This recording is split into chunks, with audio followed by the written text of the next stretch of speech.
Hi, I'm Brooke Gleichowski, and I'm so excited to welcome you to Beam Boldly.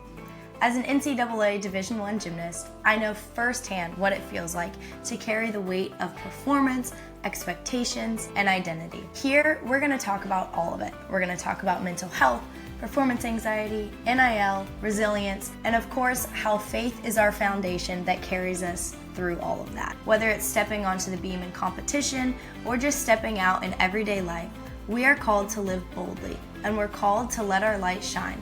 The name Beam Boldly was inspired by the verse Matthew 5:16, which says, "Let your light shine before others, that they may see your good deeds and glorify your Father in heaven." To me, that's what this podcast is all about. So if you're ready to hear raw conversations, find strength in faith, and be reminded that you are never walking this journey by yourself, join me as we step boldly into everyday life.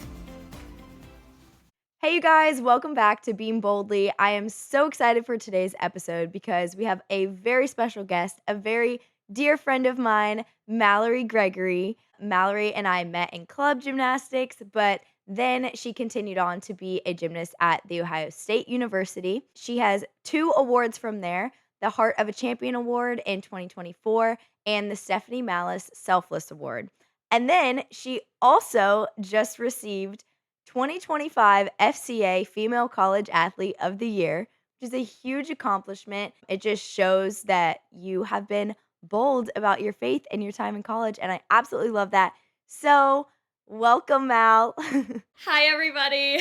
So happy just to, be here today with Brooke. This is truly full circle for me from being at club gym with her, meeting her for the first time, to now being able to share our faith on a podcast like this. So happy to be here, and thank you for having me. Yeah, I'm so excited. You were one of the first people on my list when I had the idea of this podcast just because our last couple years of high school together were really big for me and so Mallory's a couple years older than me. So Mal was kind of my role model. She was like the senior that I looked up to. I even remember like this is my most like vivid memory of, like, us talking about faith. I was going through really rough time. I was, like, coming off of when I broke my back, and I had all that COVID stuff happen, yada, yada, long story. But I was just, like, really having a hard time in the gym. Lots of tears were being shed, and I remember after practice one day, you sent me the song Firm Foundation, and I'd never heard it before, and I listened to it and I just started, like, crying immediately, but, like, it was such a good reminder, and it was exactly what I needed in that moment of, like, "Okay, he's my foundation," even though it felt like at the time gymnastics was, like, the end of the world, but I just remember being like, "Wow," like, I looked up to you so much because you saw me, you saw what I was going through, and you helped me circle everything back to God, and so that meant so much.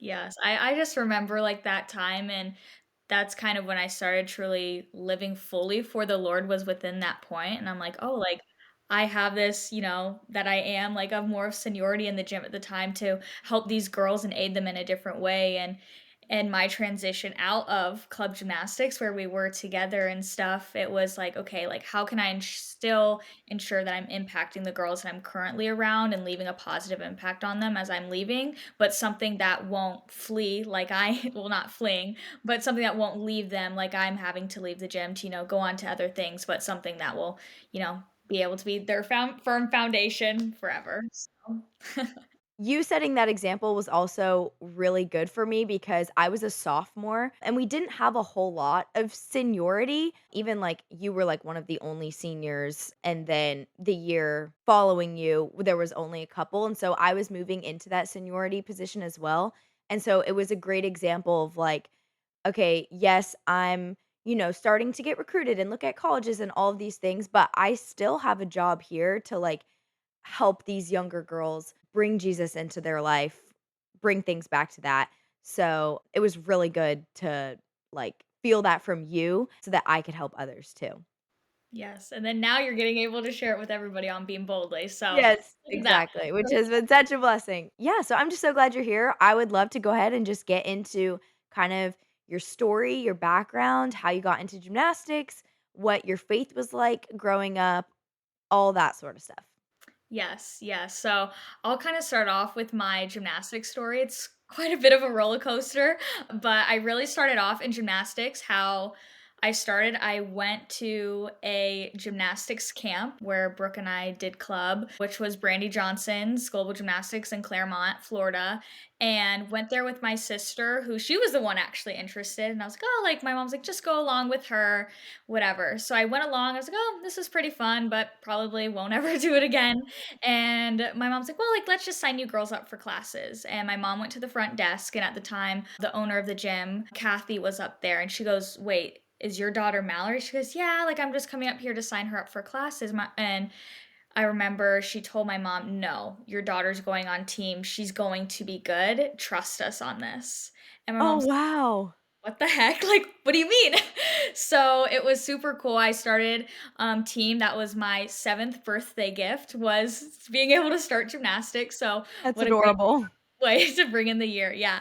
So started out and just fell in love with it right off the bat. I was somebody who was and still am very detail oriented, regimented oriented, and super focused and honed in on things. There was some points where fear was definitely an issue. There was a point where I wouldn't even do a back walkover on the floor. And I will never forget because I was still like, oh, like, do I want to do gymnastics? Or I was really into golf at the time as well. Which one do I want to choose? And I will never forget, it was level 4. I was sobbing in my parents' hallway and I was like, Dad, I'm quitting. I can't do a back walkover on the beam. Like, it's just not gonna happen. And he goes, well, nobody's stopping you. Just quit. And I was like, no. And then I went the next day and I did a back walkover. Oh So my gosh. just little things like that. And What then a story. yes. Oh, yes. It's me and my dad's favorite story to tell. But really, from that point, never looked back. Just fully fell in love with the sport, fully just dove in. I was quite a lame bloomer in gymnastics, so worked my way up to level 10. Was I don't know how I was a level 10 my first year. Honestly, same. Yes. I was, like, barely making a bail, like, ended up breaking my wrist on a bail, like, whole shebang. But ended up coming up my freshman year of high school, we had a meet at Buckeye Classic, and I remember just driving around the streets, one of our other teammates, another Brooke Dennis, and I was like, "Ooh, Mom, I really love the houses around here, like, I wanna go to school here." And I'm like, "Do they have gymnastics?" And she goes, "Oh, yeah, they do, like, when we go back, like, we can, figure out how to get it started." So, ultimately started talking to Ohio State, I believe around, like, late sophomore year. And this was kind of right before the rule change, and I talked to them for 2 years straight, sending text messages multiple times a week. Brooke was there. Brooke was the one taking I the was video. just about to say, I remember this so vividly because you were one of the first, like, older gymnasts I watched get recruited because I didn't really know how it works, and so I remember so vividly, like, how many times I wanted to ask you, like, "Did you hear back from Ohio State? Did you hear back from this or that?" And because it was a process. It was definitely a process, especially being a late bloomer at the time. I didn't have a 1.5 on vault. I was still kind of fearful in some things and wasn't at my full potential yet. So it was a hard sell, but as the Lord says, you have to persevere and just, keep at it. You knock at the door and he will answer. So ultimately, verbally committed to Ohio State my junior year and then signed my senior year and was able to come here and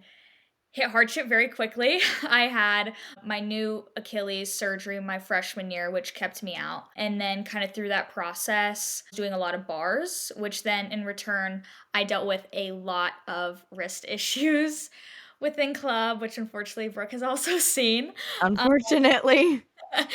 And ended up getting, some imaging done on a Friday, had a follow-up appointment on Monday, and was getting surgery that following Friday to get a 7-inch plate and 7 screws put in my arm.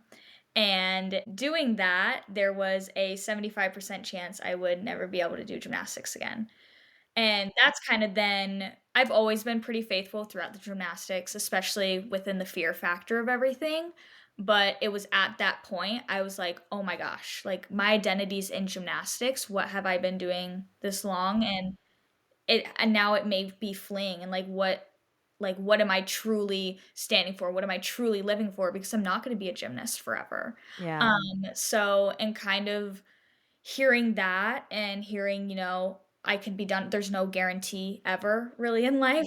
The Lord doesn't promise us you're going to be great at a sport. He doesn't promise us it's going to last forever. And a sport like gymnastics, that's very taxing on your body. It really doesn't. So through kind of walking through that, one of my teammates my freshman year, who actually medically retired, she was a senior when I was a freshman, helped me so, so, so much. And her name is Zoe Schweitzer.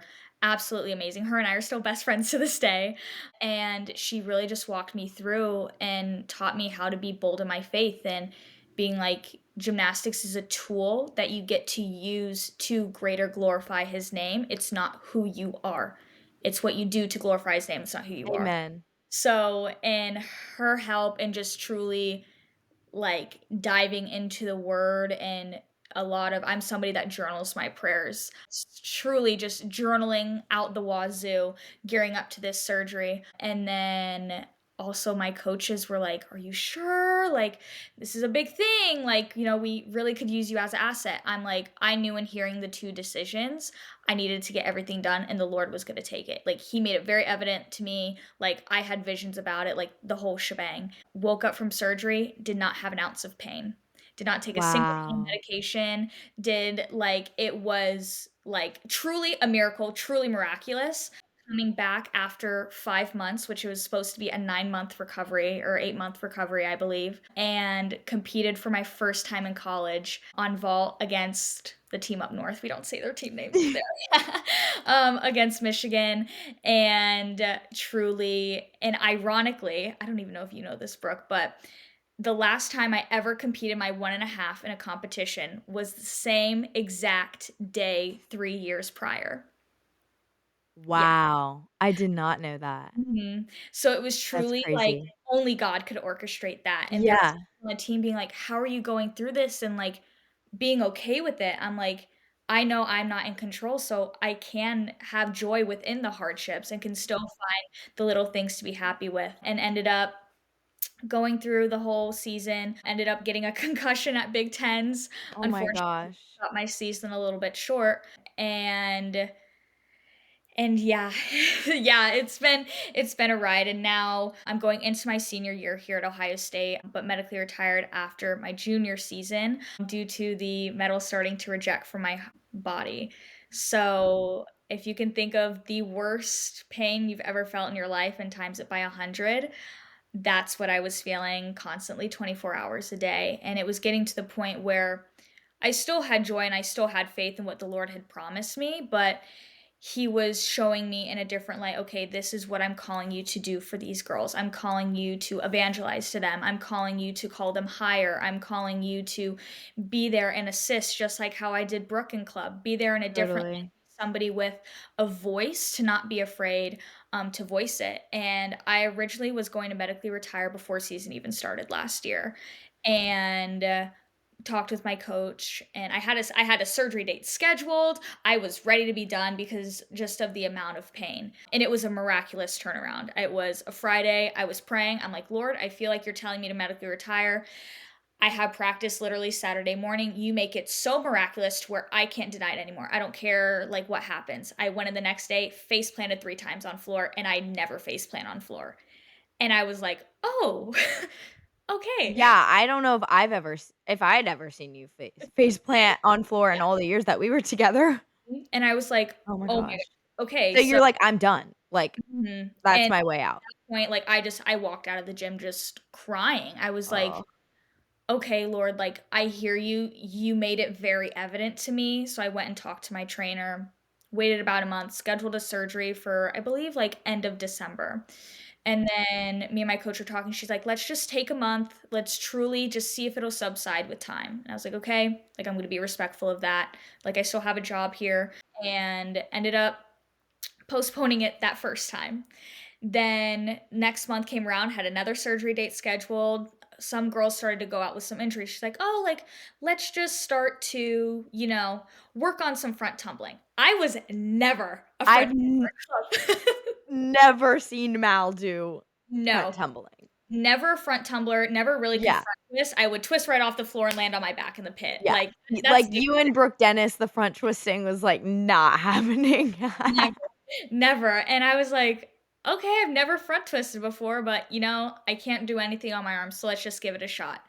Ended up learning a whole new floor routine with only front twisting. Also, was never really a leaper in club. Became miraculously, by the grace of God, learned a new leap, like two different leaps, learned how to front twist, and was doing full floor routines on the floor within a month with that whole new routine. And she's like, "Oh, okay, so we're gonna have you then like start to warm up an exhibition at meets." So I was like, "Okay, gotta postpone this surgery again." So I ended up doing that, and this And this was whole floor routine is no hands, no right? hands. I did not Like touch my hands once. Even in, like, the cartwheel like layout step out I did, sometimes I would do the cartwheel one-handed because it just hurt to put my hand down so much. wow. Mhm. So Okay. so yes, very, very different from my routine in club, and I was getting ready to what I thought exhibition, and I just remember every time before I compete, I go to the same stairwell, I have my worship music blasting, and I go and I journal out my prayer, and I write the verse that I always write on my arm, Mark 9:23, and I was in there and I'm like, this is supposed to be my last meet ever, like, my last time competing ever, and I was like, "I feel like it's not gonna be, and I don't know why." And at this point, we already had 4 girls out with major injuries, Oh my and gosh. I remember sitting there and I was like, "Lord, I want this to be the last time, but if you don't want that, make it so clear to where I can't deny it. Make this song come on after I finish. Like, out of all the songs that people like, make this the one that comes on, and you have your way." I go out in the 4-minute touch. A girl goes out with an ankle injury. Oh my gosh. We're in the huddle before we're getting ready to, compete, and they're like, "Mallory, you're in the lineup." And I was like, "What?" I was like, You're "Okay." like, "Oh, okay." And I was like, "Lord, like, you have your way." Like, I always did like, this is gonna sound so weird. I would always go to the bathroom 2 minute like, or 2 routines before I were to compete, and I would close my eyes, do my whole floor routine in my head, visualize it, look myself in the mirror and said, "Yes, you can. God's got you." Fist bump myself in the mirror and walk out and go compete. Oh my Like gosh. and, like, I never did that in club, like, ever. No. And I was like, Yeah. just gotta do it, because I was like, never done this before, but the Lord has me and He will get His way. And this is me surrendering that to Him. I went out, I competed, was one of the best routines like within the lineup that night. And lo and behold, the song that I prayed to come on, if He wanted me to continue to compete, came on. And I just started sobbing. And I immediately, because I was the last one to go, I immediately walked up to my coach and I was like, "Don't ask me questions. Don't do whatever." Because this was a Sunday meet and I was supposed to be getting my surgery on Wednesday. And I said, "Don't ask me any questions. I'm postponing my surgery. I'm staying here and I'm going to finish out this season because I can't let the people that have helped me so much through this process and see this team, not be able to reach their full potential if I weren't in there." And I understand that I've already postponed it twice, but this is a third and final time that I will postpone it for you guys. And I just remember Yeah. my coach looked at me, she was like, "What? Like, are you sure?" She's like, "It's okay." And I'm like, "No, like this is how the Lord is calling me to serve you and to serve the team and to serve the girls and the coaches in the university. Like, I have to be obedient to it. Yes, I am in immense amount of pain, but the pain won't compare to what he's going to be able to do through this process." And she was just like hugged me like crying, and it was just such a relieving moment because I didn't want to, but the Lord had a greater plan, and I had to set aside my fleshly desires to fully pursue his kingdom and fully pursue like the people that he was calling me to serve in a different way. So, long story short, Wow. long story short, yeah, so that's kind of my gymnastics and faith journey as a whole. And now being removed as a gymnast from the program, I'm now doing social media for them full Which time. you're so good at. Thank Like, you. seriously, so good. Also, I just have to say, like, I remember seeing like, I had kind of known what you were going through, but from a distance, right? Like, I knew the plan was kind of to medical. Your wrist had always been, like, a really big, like, issue, and so I remember opening Instagram, and the first thing that popped up was your floor routine, and, like, I'm getting chills thinking about it because I was literally like, no way, like, she just got to compete floor, and you did, like, amazing your, like, first time out there, Mhm. and because floor and vault were, like, your thing, and Yes. so I I was like, "Oh my gosh, she's getting to do floor," and then totally no double layout, no, like, Run through the double 2 back, no double right. bike. Yeah, and so I was just like, "Oh my gosh, totally different routine," but, like, it's so cool how God provided that opportunity in a way that you would have never foreseen. Like, if we were talking, I'm a sophomore in high school, you're a senior in high school, and I'm like, "Hey, Mal, did you know that in college you're actually gonna front twist?" You would be like, "You're crazy." Like, "Absolutely not. Like, why would I front twist?" But it truly shows how, like, God has a plan, and also how how fruitful was that for you to experience because you had been obedient to him and because you had invited him in to your circumstances, to your injury, to the struggle, like, that's how the outcome was so fruitful, right? Like, that's how the end of the journey was something full of so much joy despite all of the hurt that you had gone through, and I think that's super incredible. I would definitely need to circle back to a couple things that you said. Number 1, the fear thing.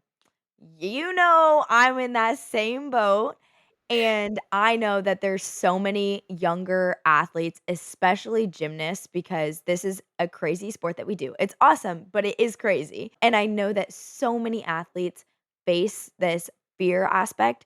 So I want to kind of dive into that with mental blocks, things like that. I know you and I have gone through the whole shebang. Yes. So talk a little bit about that.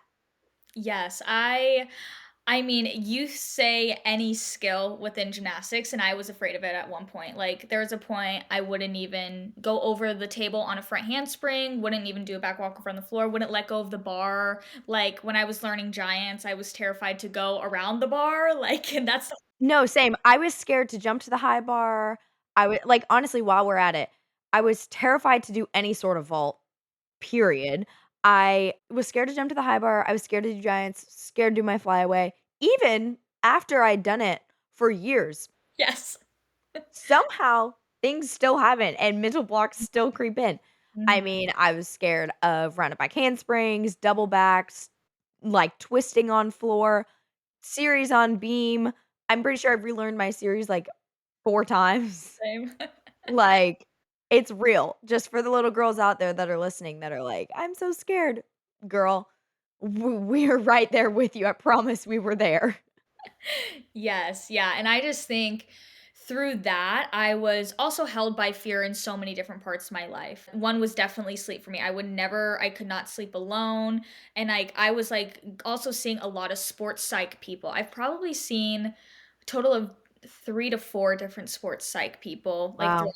my time, and just being able to talk to them, I was able to learn, like, at the end of the day, like, the biggest person in your way is yourself, and the lies that the enemy is feeding you of like, "Oh, your hand's gonna slip on this back handspring," or, "Oh, like, the vault isn't moving, like, it's just gonna move all of a sudden," like, when that really it's hard to do those things, you almost have to think about doing them so much, and when you're feeding almost into those fears, it almost happens because you're so hyper fixated on what can go wrong instead of what the Lord like is doing in you like to perform those skills. So I think that was something that really helped me to bridge the gap on that is just realizing that oh, okay, my hand does slip. What's the worst thing I'm going to do? Fall off the beam? Woohoo! Yay, get back up. Like Yeah.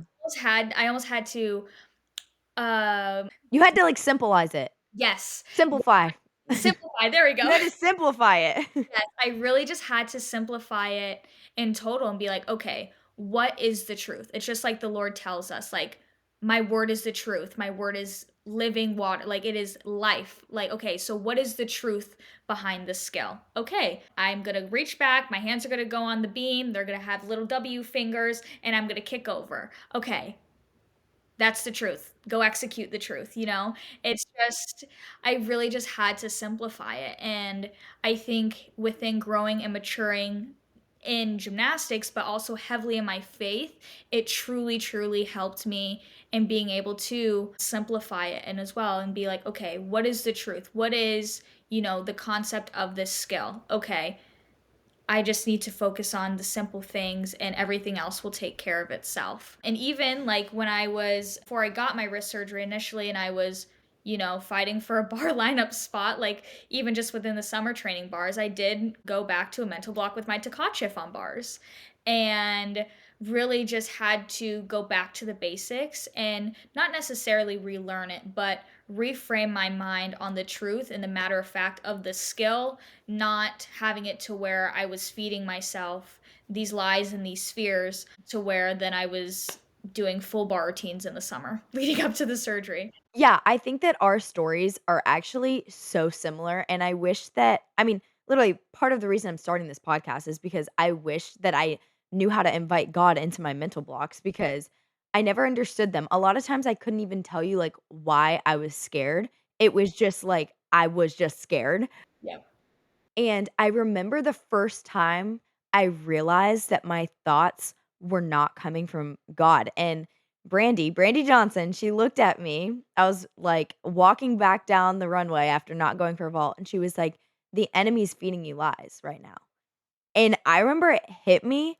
I was like, "Oh my gosh." I never thought about it in that way because I had always struggled like, "Okay, I'm so fearless on Sundays and then I'm so fearful every other day of the week."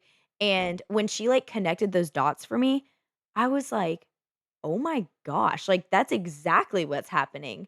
And it gives you that little bit of motivation of like, I'm not gonna let the enemy's thoughts, like, stand in my way, right? But then in a more practical sense, because you still have to, like, make your body do the skill, I love what you said about simplifying it. I have to do this with my beam series all the time. Hand lay, I have to be like, it's just 2 back handsprings and a layout. It's not like this long, giant, like, mountain that I have to climb up and get down in 3 seconds in my beam routine. Like, that's not what it is at all. So anyways, I just think our stories are so similar in that way, and also the fact that the more we grew in our faith, the more we learned what was in the word for word, what was in the word of God.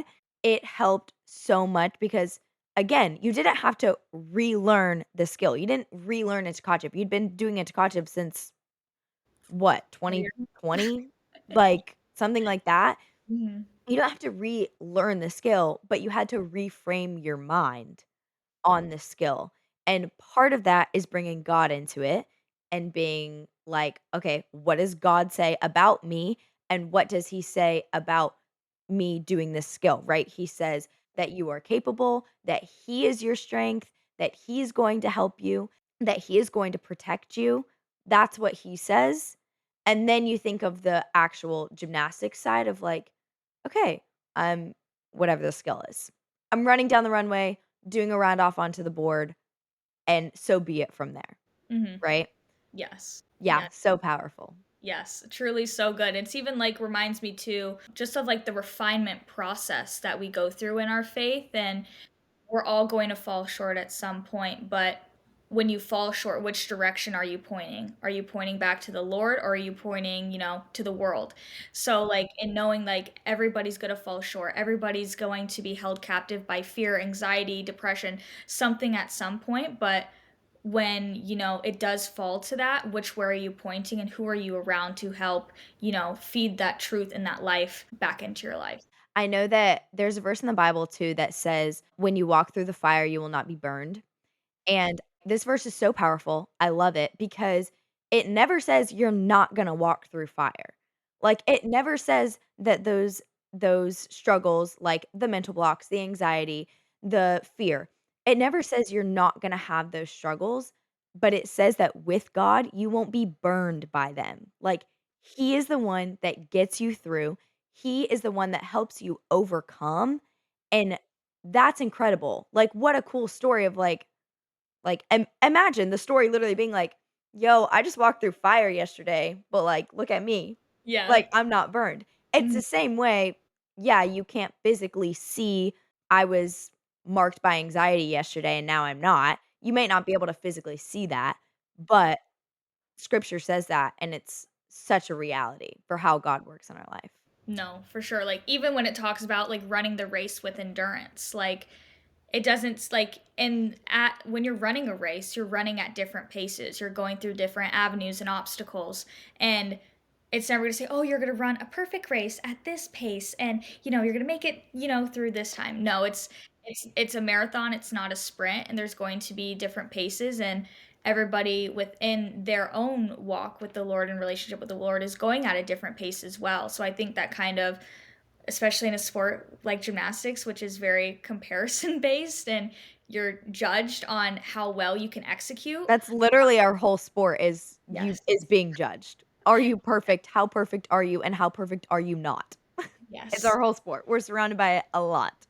Yes, and just being able to, realize that the pace that you're going at is the pace that, the Lord has set you at. And as long as you are continuing to run the race and even endurance, like you see endurance in a floor routine all the time, like being able to pace yourself and knowing when you need to breathe. And there's going to be those highs and lows and those ebbs and flows just of life and everything as well. And not getting discouraged by that because, I mean, I've even known people that had a fear issue and just totally quit. And it's like, what are you doing to not be defined by the fear and being able to realize I'm still a daughter of God, I'm still a child of God. That is what I am defined by. I'm not defined by the fear that's in my life currently. So true. And he gives us these gifts, right? And sometimes it's really hard to see gymnastics as a gift. It really is because it's like, how is this a gift when I'm so scared, when I'm so nervous all the time, when my body's hurting? Like, how is this a gift? But when you look at the big picture, like, God is giving it to you for a reason. Like, you and I both can stand here and say that now being a little bit older, right? Like, now you're out of it, but like gymnastics is such a gift and it provided these opportunities for both of us to be on this podcast right now. Yes. And it's so sad when I see fear just completely take over like a young athlete and then they're not able to come back from it because they're struggling to lean on the Lord, you Mhm. know? Yes, 1000%. Okay, so like you've talked about a little bit, you faced a lot of injuries throughout your career. Could you talk a little bit about how your perspective was different when you trusted God's plan versus when you were relying on yourself, focused on yourself, not trusting what He had for you?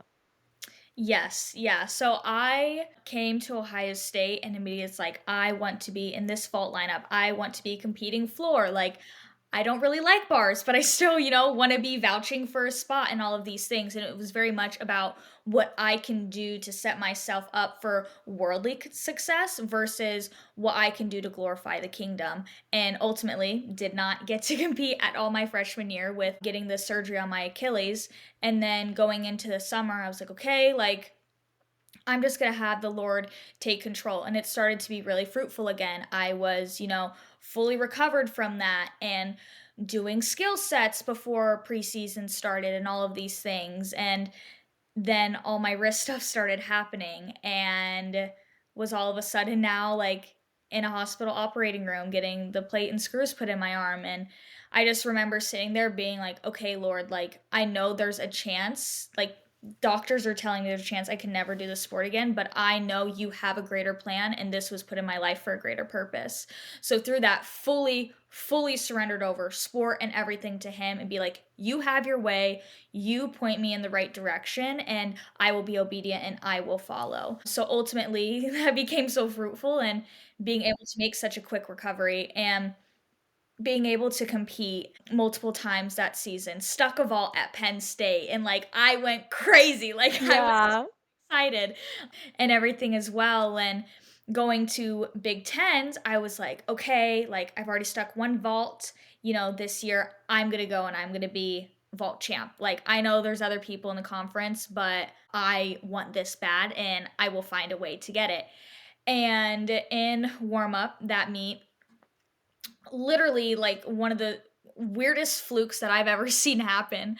I was warming up and I'm very much of a quick twitch athlete, very fast, very, jumpy and everything like that, have a lot of momentum, especially when it comes to vault warming up, and did a full, and my coach was standing back there because we were on podium, so extra bounce, extra momentum, and of course the jitters were going. Did a full. She went to go step back to like move out of the way of the mat and started to slip. I was like coming up and her chin went straight into the back of my head.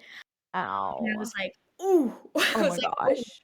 that did not feel great." And like I wasn't like hurting per se, but like, when like you hit your nose or you hit your head, like tears just start coming out of your Yeah, eyes. and it's like a huge shock. Yes, for sure. It was just definitely more of like the shock factor of like, what the heck just happened? Like, I feel like I'm in La La Land. Like, what's going on? And I was like, okay, like, kind of feel a little funny, but I'll continue the warm up because this was in the warm up before the competition started. And I went back down to the end of the vault runway, went and I stuck a 1.5. I was like, oh, psh, I'm fine. I got this in the bag. Like, don't even worry. Went back to the locker room, changed into our Leos, went back out. Vault was our third event. So, and it was at Michigan State this year, and it was loud. It was very rowdy. And I was like, ooh, my head's hurting. Like, my eyes feel like they're starting to close, but like, I still need to compete. Like, I gotta go out there. Right, and what's on your mind is like, For "Oh, I'm about to be Yes. champion." I'm like, "Psh, I just stuck the one before, like, Yeah, I want to be on this podium, like, you guys watch out." Very much self-centered, very much about me. And I went and I competed and I almost blew out my knee because I landed lock-legged and somehow, by the grace of God, did not fall. oh my gosh. Landed lock-legged, both knees, like, went back, somehow didn't fall, and was like, "Oh, like that just happened." And I think that was very much of a wake up call of me of I did give it fully to him, but then I started to revert back to my old ways of, okay, Lord, this is what I want, so I'm going to go try to do this. And clearly we Right, see that that did not work out in my favor at all, and I didn't even get to travel for the rest of postseason because I was on concussion protocol and was so sensitive to lights and everything as well. And kind of then reflecting on that and everything that went on leading up to my medical retirement, I fully was like, okay, I've seen both sides, and one was so, so, so much more fruitful than the other. Why would I ever try to do something for myself again? Because I did try. I tried to do something for myself again, and that was to be done and not serve my team the way the Lord was calling me to serve. But He's like, no, like that's not going to happen. And unfortunately, that did have like other girls on my team like get severe injuries and stuff like that to where I was put in. But in like being able to do that, I was able to serve the girls in such a different light. And not that I'm doing it for their respect at all. I'm doing it for the name of the kingdom, but there's still so many girls that come up to me and be like, "I don't know how you did that." Like right. I really don't. And Um part of you is like, "Yeah, I don't know either. That was literally all God." I don't. It truly was. People ask me like, "How did you do that?" I'm like, "I surrendered it and I just was walking." Like, And you were obedient.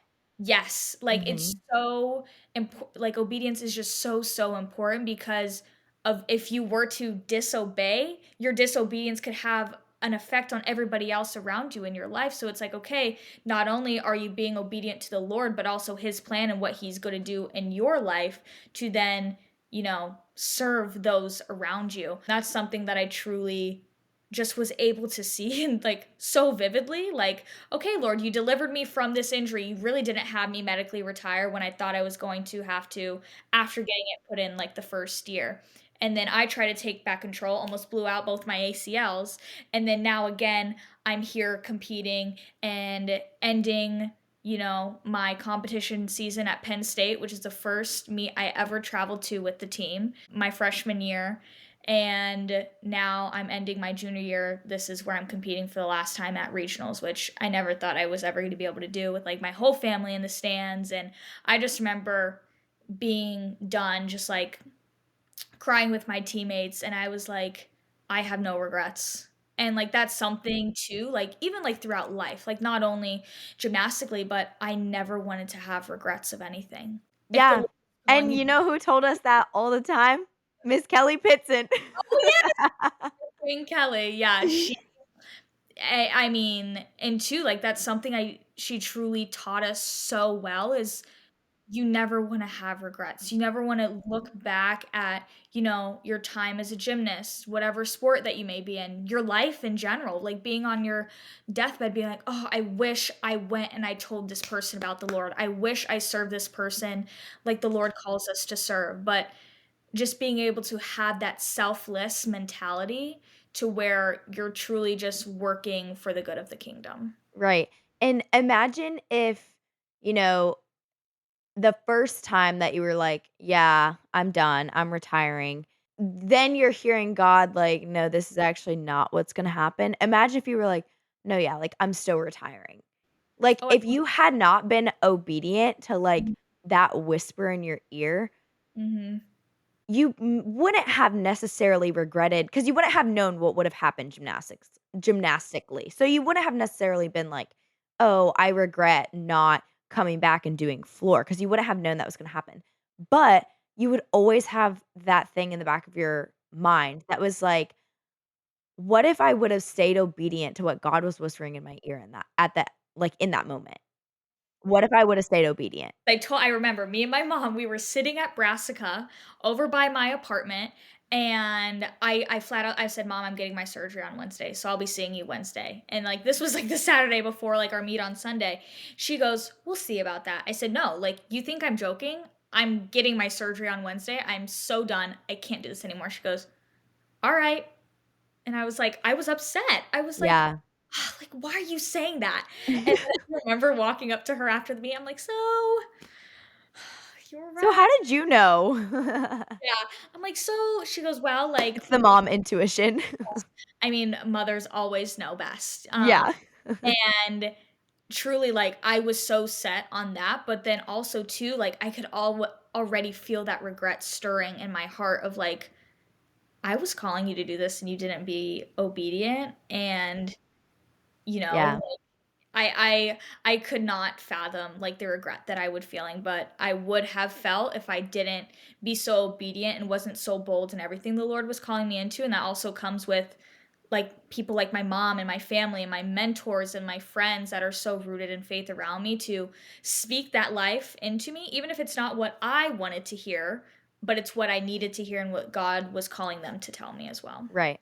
Yeah. I also wanted to go back to your perspective that was kinda shifting back and forth because, of course, at this time, like, we're going back to what is it, Big Tens?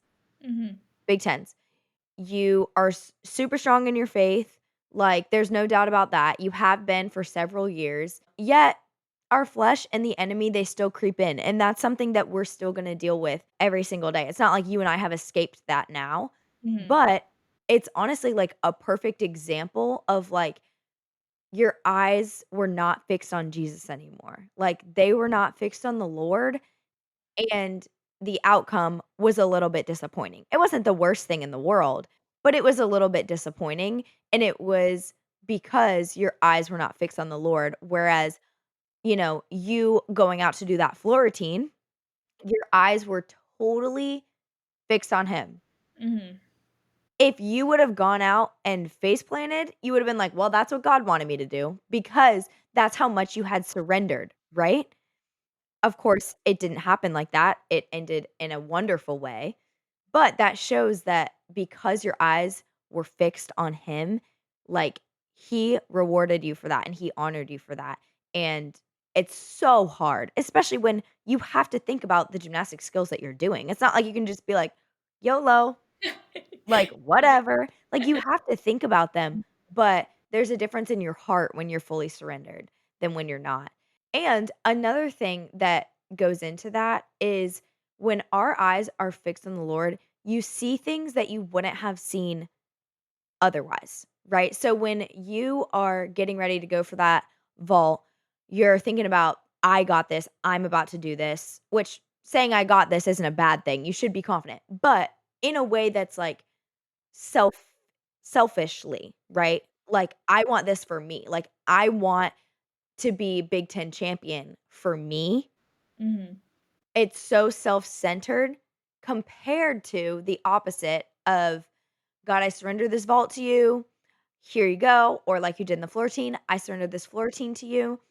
And it didn't matter the score of that floor routine, it didn't matter anything else, but I'm sure that you had so many moments with your teammates after that, the feeling that you felt like finishing that routine, the moments with your family that were, like, so full of joy that you can't even, like, describe, but it's because your eyes were not fixed on that floor routine, they were fixed on the Lord. Correct. And like even just the conversations that followed with teammates. I mean, there was a point where we had multiple girls that were new to faith going with me and my roommate to church every weekend. And Wow. even like one of them like I believe, like, for her culture, like, she wasn't allowed to go to, like, church. So it's, like, truly, like, God miraculously moving, and then one of the girls on the team getting baptized at fall kickoff that the football players, like, held this year that I was able to, help out with and everything. Like, there's just so much more that has happened, like, through that and just conversations alone of, like, even the simple questions of, like, "How are you doing this, and how are you okay?" And Yeah, being like, I know my flesh is hurting, but also when my flesh is weak, like the Lord is strong and like he continues to be my strength and just having those open conversations about faith and like my story was flat out there. Like and even now I was able to go to like a couple different conferences with my work and other gymnasts from some either Big 10 or SEC schools were there and were like, "Oh my gosh, watching you this season was truly a miracle. Like you can just see the Lord at work in your life, like just so fruitful. Oh my gosh, it was so impactful for me and so many other girls on my team." And like if I, was being disobedient before and truly medically retired, back in December when I really wanted to, like I wouldn't be having those conversations. Who knows, like, if now, like, I would be able to set myself up for life, like, after college and after sport. And there's been so much good that has come out of it being done with the sport than I could have ever imagined. Cause there was even a point, like, after I got the surgery and I signed the papers, I'm like, oh my gosh, I feel like I should go back. But that was right. even the Lord, like, feed or not the Lord, so sorry. That was really the devil feeding the lies to me. Like, he was like, "Oh, like, you know, you didn't finish this, and what You could about have this gone back and won. back? And you could have won." Like, "Oh, Mhm. you were just listening to doctors and saying that your wrist wasn't, supportive enough, even though there's 7 screw portholes that look like Swiss cheese in your frail little bone." Like, the X-rays are crazy, but truly was just so, so, so fruitful in that obedience. Though it was to a lot of people like, "Oh my gosh, medical retirement, like, that's the worst thing that could ever happen to me, like, that's my worst fear." Like, I've even had people say that to me of, like, their worst fear is being done with gymnastics. And, like, for me, I was like, "Oh my gosh," like, that was me at one point, and then being able to have those conversations with them, be like, "Hey, I would love to talk to you about your identity and how it's not in your sport, how you think it is currently," and, like, just seeing how fruitful that could be, and, I mean, it just applies to life as well, like, in just every aspect, but truly that perspective shift and literally, like, full 180, like, degree difference of truly being on the highs of the highs with the Lord and then being alone, even though we're not like, he's with us in the valleys, but the Lord never leaves our side, we're the one that walks away from him. So, Right. being able to admit, "Okay, I was being selfish in this moment, and this is what I led myself into. But when I turn around, the Lord is there with his arms wide open, like calling me back, And just being able to take that has just been so fruitful. And, just even being on here with you is so full circle for me. Yeah. Now that, you're a sophomore in college and I'm a senior in college, like fully like 4 years difference, which is just so fruitful and awesome to see as I didn't well. even put that together until just now. Yeah. Like, now yeah, wow, that's incredible. The Lord is so good. He's Yeah. done so many good things. Mhm. Okay, so we've heard so much about your story. It's been absolutely amazing.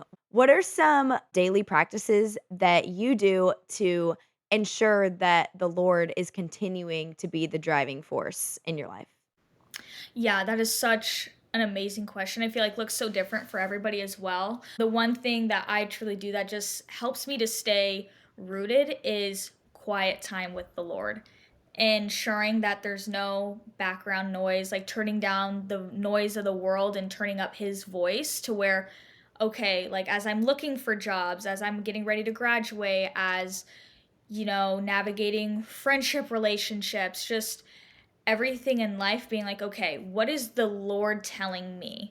Because it's very, very easy to go, call up your best friend and say, hey, Betty Sue, I'm needing advice on this, and just going and doing what they're telling you to do instead of being like, okay, Lord, I'm coming to you first. How should I be navigating this? And for me, that is either, solely just reading the word and diving into the word. That's, watching a podcast, going on a walk, and just inviting him into every space. Like, even like reading a book. I'm currently reading a book called Relaxed, and it's just been so fruitful and talking about the sovereignty of God and like how he's truly sovereign.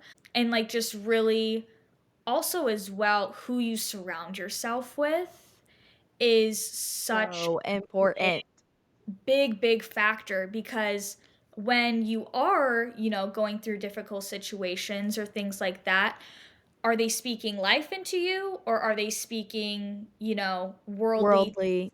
into your mind, to where that's what you start to conform to, and then you start to revert back to old ways when you've come so far and you've grown so much in faith. So like me and my roommate were basically sisters, and she really has helped me in my faith as well, just like my best friend Zoe. She, my freshman year, was the first person that invited me to church, and we went to church together every Sunday. I'm getting ready to graduate. She's already been out of college for 3 years now, living in Atlanta, and just seeing how even the Lord has been so fruitful throughout her process as well, and getting to watch her go through her retirement firsthand as well, and being like, okay, what did you find through this point? And she's like, I know exactly what you're talking about. I couldn't tell you this though before because you needed to experience it with the Lord yourself first. Wow. Which I think is just truly such a friend as well, because they know the importance of having the Lord being the focal point of your life.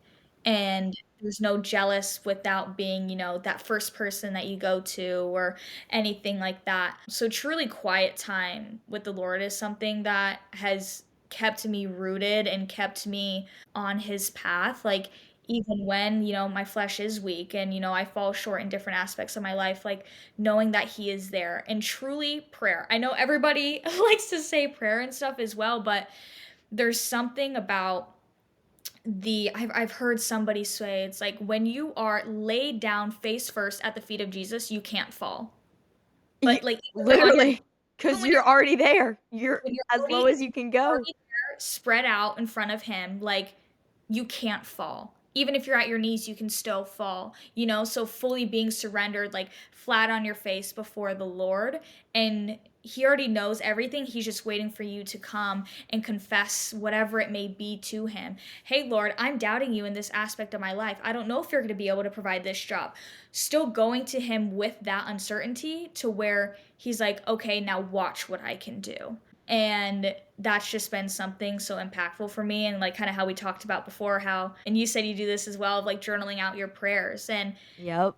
just going back through. I actually just finished a notebook, like my prayer journal, within 3 months. I normally go through one like in a year, and I went through one in 3 months, just because the Lord has been doing so much in my life over these past 3 months. And just going through the first prayer that I prayed to the last one that was in that journal, and just seeing just the growth. And that also encourages me as well to be like, you are on the right path, like despite world standards, like to what the Lord is holding you to, and to what you're, pursuing in the kingdom, and having that kingdom mindset, like you're on, the right track. So I think that's something that I really try to focus on, each and every day. Yeah, and I love the idea of turning down the volume of the world, turning down the volume of what's going on around you, all of the distractions, and turning up the volume of God's voice, which, like you said, can be shown in different ways. First of all, the Bible, like that's what we're referring to when we say the word of God. Like his words are straight up in that book. but you can also hear him through your heart, through prayer, and you hear him through other people, through friends, just like you were saying.